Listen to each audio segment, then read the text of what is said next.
एक गांव में भोला नाम का एक गरीब ब्राह्मण रहता था। उसे शास्त्रों का बहुत ज्ञान था। उसके पास गांव का कोई व्यक्ति कुछ पूछने आता था तो वह उसकी परेशानी का उपाय बता देता था। एक दिन उसकी पत्नी सुधा ने कहा, सुधा, सुनो जी, आप जो सबको उपाय बताते रहते हो, ये सब लोगों को मूर्ख बनाते हो या इस सब में कोई सच्चाई भी है?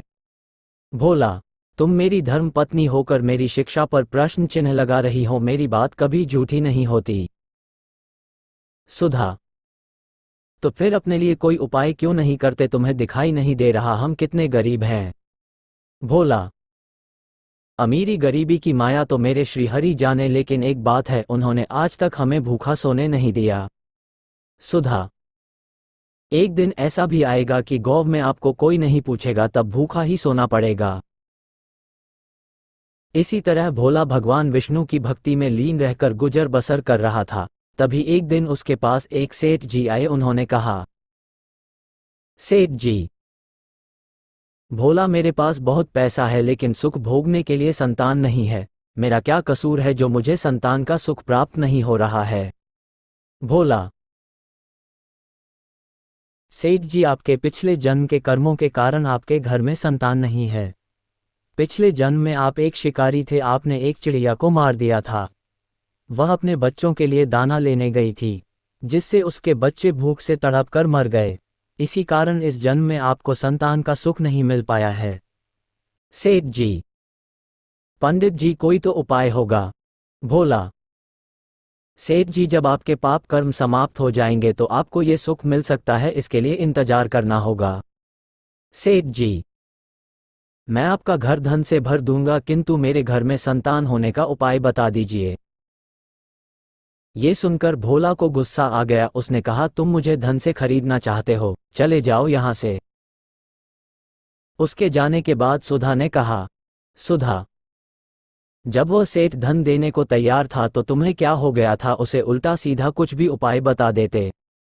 भोला, श्रीहरि विष्णु का भक्त हूं, झूठ बोलकर पाप की कमाई नहीं कर सकता। यदि तुम्हें मेरे साथ रहना है तो रहो, नहीं तो चली जाओ यहां से। ये सुनकर सुधा को बहुत गुस्सा आया, लेकिन वह कुछ नहीं बोली और चुपचाप अपने घर के कामों में लग गई। जिस दिन से वे सेठ जी गए, उस दिन से गांव वालों ने भोला के पास आना बंद कर दिया, क्योंकि सेठ जी ने पूरे गांव में जाकर कहा कि वह तो लोगों मूर्ख बनाकर पैसा ठगता है। ऐसी बातों को सुनकर गांव वाले भोला का विरोध करने लगे। कुछ समय के बाद भोला और सुधा की भूखे मरने की नौबत आ गई।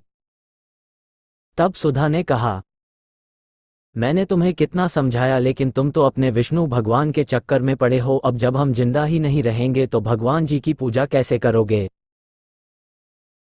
कुछ और दिन बीत गए। अब दोनों से उठा बैठा भी नहीं जा रहा था। वे दोनों अपने घर में लेटे हुए थे। सुधा, लगता है मरने का समय आ गया है।